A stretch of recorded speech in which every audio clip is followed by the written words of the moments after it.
Everyone, আসসালামু আলাইকুম। সবাই কেমন আছেন? আশা করি কাছে এবং দূরে, দেশ দেশান্তরে, দেশ দেশের ভাইকে যে যেখান থেকে বসে আমার এই ভিডিওটা দেখতেছেন, আপুরা ভাইয়েরা সবাই ভালো আছেন, সুস্থ আছেন। আলহামদুলিল্লাহ, আল্লাহর অশেষ রহমতে আমি ভালো আছি। চলে আসলাম একটা নতুন ব্লগ নিয়ে। সকাল থেকে আজকের ব্লগটা শুরু করেছি। তো সকালবেলা ঘুম থেকে উঠে ঘরটা গুছিয়ে নিলাম। আর ইসরাত দেখেন, সে সকালবেলা ঘুম থেকে উঠেই টিভি আর চিপস নিয়ে বসে আছে। আর এদিকে আমার ছেলে, সেও এখানে বসে তার নানি রুমে বসে বসে চিপস খাইতেছে আর টিভি দেখতেছে। দুজনকে দুই রুমে আলাদাভাবে রাখা হয়েছে, কারণ দুজন একসাথে থাকে, ঝগড়াঝাটি করে, মারামারি করে, আমরা কাজ করতে পারি না, এই কারণে দুজনকে দুই ঘরে রাখা হয়েছে। তো আমি পাকের ঘরে চলে এসেছি, দেখি হচ্ছে সব কোটা বাছা হয়ে গেছে, এখন রান্নার প্রিপারেশন নেওয়া হবে। তো প্রতিদিন মাছ মাংস খেতে ইচ্ছা করে না, এই কারণে আজকে একটু আলাদা কিছু রান্না করতেছে। ভাজি, সবজি, শুটকি, ভর্তা এগুলো রান্না করতেছে। কারণ গতকালকে শুক্রবার মাছ মাংস খাওয়া হয়েছে, তারপরে পহেলা জানুয়ারিও খাওয়া হয়েছে, একটানা 2 দিন, এই কারণে আজকে এগুলো রান্না করতে বলতেছি। তো আমি ঘরে এসে ঘরটা পরিষ্কার করে নিতেছি। টি টেবিলটা পরিষ্কার করে নিলাম, তারপরে হচ্ছে টিভির একটা পরিষ্কার করতেছি। দেখেন কি পরিমাণে ধুলা পড়ছে, মানে আগে যে আমরা যে বাসায় ছিলাম ওটা ছিল মেন রাস্তার সাথেই আমার বাসা।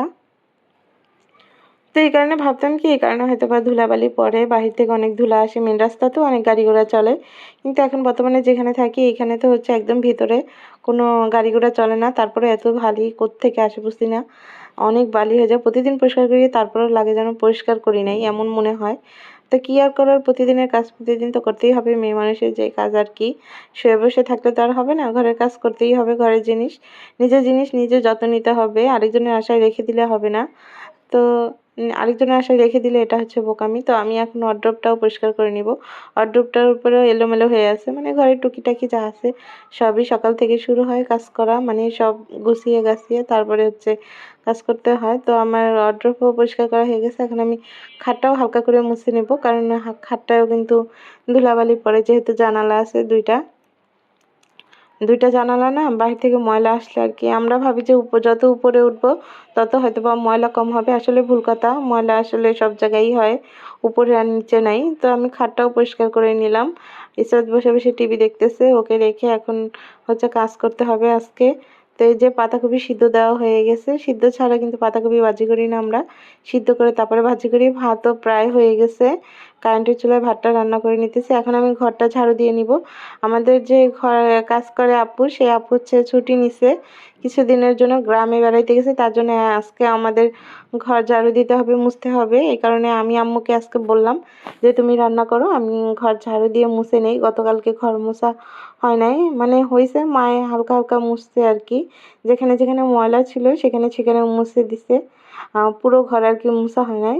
এই কারণে আজকে আম্মুকে বলছি যে আমি ঘরটা মুছে নিতেছি, তুমি আজকে কষ্ট করে রান্না বান্নাটা করো। কারণ রান্নাবান্নাটা আমি করি, আম্মু হচ্ছে বাজার করে, সকালবেলা নাস্তা বানাই, এই কারণে রান্নাটা না আমিই করি, প্রায় আর কি আমি করি, সবসময় আমি করি না, দুজনে মিলেমিশেই করি আর কি। যাই হোক, এখন আমি ঘরটা ঝাড়ু দিয়ে তারপরে কিন্তু আমি ঘরটা মুছবো, আগে ঝাড়ু দিয়ে নিতেছি। তো এতদিন হচ্ছে আপু ঝাড়ু দিছে, তো আপু ঝাড়ু দিছে, চিপা চাপায় অনেক ময়লা আছে। নিজের কাজ নিজে আর হচ্ছে অন্যকে দিয়ে করা অনেক ডিফারেন্স এখানে আছে, কারণ নিজের কাজ নিজেরই, নিজের জিনিস যেমন নিজের মায়া, তেমন নিজের রুম নিজের সব কিছু পরিষ্কার রাখাও নিজের একটা মায়া। সেটা পরেরটা কখনো এক হয় না, তো সেটাই বুঝলাম আর কি। তো আপু যে ঘর ঝাড়ু দিছে, মুছছে, যে চিপা চাপায় যে ছিল ময়লা, ওগুলো উনি বের করে নাই, উনি উপর থেকে ঝাড়ু দিয়ে নিছে আর মুছে নিছে।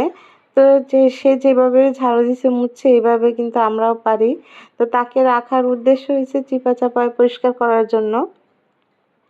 কারণ আমরা যদি লাঠি আছে, লাঠি দিয়ে ঘর মুছি, তাহলে কিন্তু চিপা চাপা মুছা যায় না, লাঠি দিয়ে হাত দিয়ে মুছতে হয়, এই কারণে হাত দিয়ে যেন মুছে, এই কারণে আমাদের লোক রাখা। কিন্তু আপু হচ্ছে মুছে নেয় ভালো মতো, যার কারণে চিপা চাপায় অনেক ময়লা হয়ে গেছে। আমি সরায় সরায় আজকে সব ঝাড়ু দিয়ে আমি দেখছি এত পরিমাণে ময়লা হয়েছে, পাকের ঘরে নিয়ে সব জমাইছি। কি আর করার, মানে এটাই, নিজের কাজ নিজের আর পরের কাজ পরের। এদিকে আম্মু হচ্ছে রান্না বসায় দিছে, দেখো চিংড়ি মাছ দিয়ে হচ্ছে ছিম আলু আর মূলা রান্না করবে। আজকে হচ্ছে ভাজি, শুটকি, তারপরে সবজি করবে, কারণ মাছ মাংস কিছুদিন যাবৎ খাওয়াতে এখন আর খেতে ইচ্ছে করতেছে না, এই কারণে এখন লবণ আর মরিচ দিয়ে দিলাম। মরিচটা অনেক ঝাল, এই কারণে হচ্ছে আম্মু অল্প মরিচ দিছে। আর আম্মু কিন্তু চামচ দিয়ে সব কিছু দেয়, তার কোনো মাপ প্রয়োজন হয় না। আমরা যেমন ছোট চামচ দিয়ে মেপে মেপে দেই, আম্মুর ছোট চামচ দিয়ে মাপতে হয় না। আম্মু হচ্ছে খুরসুন দিয়েই উঠায় দিতে পারে, সে আইডিয়া করে। তো এদিকে পাতাকপিটাও সিদ্ধ হয়ে গেছে প্রায়, কারণ তার একটা আইডিয়া হয়ে গেছে। ওনারা মুরব্বী মানুষ তো, ওনাদের রান্না করতে করতে আইডিয়া হয়ে যায়। তো এখন শুটকি রান্না করবে। শুটকি হচ্ছে প্রথমে শুকনা ভেজে তারপরে গরম পানিতে ভিজিয়ে রাখছিলাম, তো সেটাই রান্না করবে। এদিকে হচ্ছে তরকারিটা প্রায় হয়ে গেছে, পাতাকপিটাও প্রায় হয়ে গেছে। তো এই যে আলু দিয়ে শুটকি রান্না করবো, আর এই হচ্ছে ছেলে মেয়েদের জন্য মাছ রান্না করব। দেখো পাতাকপিটা প্রায় কিন্তু হয়ে গেছে, কারেন্টের চুলায় পাতাকপিটা ভাজি করা হইতেছে। আমরা 2 চুলায় মিলাই রান্না করি। এখন আমরা রসুনটা দিয়ে দিলাম, এখানে কিন্তু অনেকগুলো রসুন দেওয়া হয়েছে। শুটকি তো, এটা হচ্ছে লইট্টা শুটকি বলে আমাদের এখানে, আপনাদের ওখানে কি বলে আমরা জানি না। কে কি বলেন কমেন্ট করে জানাবেন, এটাকে কি শুটকি বলেন আপনারা। আমরা লইট্টা শুটকি বলি, লম্বা লম্বা। তো এটা প্রথমে কেটে তারপরে ভেজে তারপরে গরম পানিতে ভিজিয়ে রাখা হয়, তারপরে সুন্দর করে পরিষ্কার করে রান্না করতে হয়। তো এখন এই যে পেঁয়াজ দিয়ে দিল, এখানে কিন্তু 5টা 6টা পেঁয়াজ আছে। এই শুটকি শুধু পেঁয়াজ দিয়ে ভুনা করলে আরও বেশি মজা লাগে। তো সেটা অল্প মানুষের জন্য, আমরা যেহেতু বেশি মানুষ সেই কারণে হচ্ছে আলু দিবে, হবে না। তো এখন এই যে শুটকিগুলো দিয়ে দিছে, একদম সাদা হয়ে গেছে ধুইতে ধুইতে শুটকিগুলো। এখন আম্মু হচ্ছে পেঁয়াজের সাথেই শুটকিটা ভাজবে। আম্মুর রান্না আর কি অন্যরকম, আমি অন্যভাবে রান্না করি। আমি হচ্ছে মশলা আগে কষাই তারপরে শুটকি দেই, আম্মু হচ্ছে এভাবে রান্না করে। তো এই যে পাতাকপিতে ধনেপাতা দিয়ে দিছে। আম্মু তো কোনো তরকারি হচ্ছে শীতকালে ধনেপাতা ছাড়া টমেটো ছাড়া খাবেই না, সে মাস্ট ধনেপাতা আর টমেটো রাখতেই হবে সব তরকারির সাথে। তো বন্ধুরা সবাই আমার চ্যানেলটা সাবস্ক্রাইব করে দিবেন, ভিডিওটা ভালো লাগলে একটা লাইক দিয়ে দিবেন প্লিজ। তো সিমের তরকারি হয়ে গেছে, এখানে টমেটো আর হচ্ছে ধনেপাতা সুন্দর করে আম্মু কিন্তু দিয়ে দিছে। দেখেছো কালারটা কিন্তু অনেক সুন্দর আসছে। টমেটোটা এখন গলতে হবে, তাহলে ভাজা ভাজা হয়ে যাবে। তো শুটকিতে একটু তেল কম হয়েছে, তো আম্মু আবার তেল দিয়ে দিছে। যেহেতু ভাজা ভাজা হবে, কোনো পানি দিবে না, তেলের উপরেই রান্না করবে, এই কারণে তেল দিয়ে দিল। মরিচ সামান্য মানে পরিমাণে মরিচ দিবে, আর হলুদও দিবে অল্প পরিমাণে, একদম অল্প, বেশি দিবে না, কারণ যেহেতু অল্প। তো লবণ দিয়ে দিতেছে স্বাদ মতো। এখন আলুটা দিয়ে দিছে। এই যে আলু আলু আর পেঁয়াজ কিন্তু সেম, যতটুক পেঁয়াজ ছিল আলুও ততটুক, বেশি দেয় নাই। আর বেশি তরকারি রান্না করলে নাকি মজা লাগে না, আর কম রান্না করলে সবাই চেটেপুটে খাবে, এই কারণে। আর আজকে ভাত একটু বেশিই খাবে সবাই, পছন্দের রান্না সব কিছু ভাজা, তারপরে শুটকি ভর্তা দিয়ে, এই শুটকি দিয়েই খাবে। আবার চাপা শুটকিও রাতে ভর্তা করছিল, এই কারণে হচ্ছে সবাই আজকে কিন্তু পেট ভরে খাবে আমার মনে হয়। তো এই যে আম্মু কিন্তু এখন হয়ে গেছে, এখন এটা ঢেকে দিবে। আর টমেটো দেওয়া বাকি আছে, টমেটো দিলে ভাজা ভাজা করে নেবে। তো এই সিম তরকারিটাও প্রায় হয়ে গেছে, টমেটো গলে গেছে যেহেতু। এই যে দেখেন আমি ঘরটা মুছে নিছি এই ফাঁকে, একদম ঘরটা কিন্তু একদম চকচক করতেছে, দেখা যায় কিনা জানি না ক্যামেরায়। আমি পুরো ঘরটা মুছতে প্রায় আমার 1 ঘন্টার টাইম লাগছে। আম্মুর রান্না করা শেষ, আম্মু এসে এখন পাকের রুমটা মুছতেছে, আমি পাকের রুমটা মুছতে পারি নাই। তো এই যে দেখেন রান্না করা শেষ, এই দেখেন কি পরিমাণে ময়লা চিপা চাপা আম্মু দেখাইতেছে আমাকে। এই যে হচ্ছে ছেলে মেয়েদের তরকারি, চিংড়ি মাছ আর হচ্ছে তেলাপিয়া মাছ আর পাতাকপি, আর হচ্ছে এই যে শুটকির কালারটা কিন্তু অনেক সুন্দর, একদম ভাজা ভাজা পানি ছাড়া। তো এই আমাদের আজকে দুপুরের খাবার। তো আম্মু হচ্ছে পাকের রুমটা মুছে গোসল করতে যাবে, এখন আমিও গোসল করে নিব, কারণ প্রায় 12:30 বেজে গেছে, আজান দিয়ে দিবে। এই কারণে এখন এক এক করে সবার গোসল করতে হবে। আর ঘর মুছতে আমার অনেকটা টাইম লেগে গেছে, ঘর ঝাড়ু দিয়ে মুছতে। বললাম যে চিপা চাপায় আজকে মুছতে হয়েছে, যার কারণে একটু লেট হয়ে গেছে। ভালো করে মুছছি তো, এই কারণে উপর দিয়ে মুছলে আমারও 10 মিনিটে হয়ে যেত।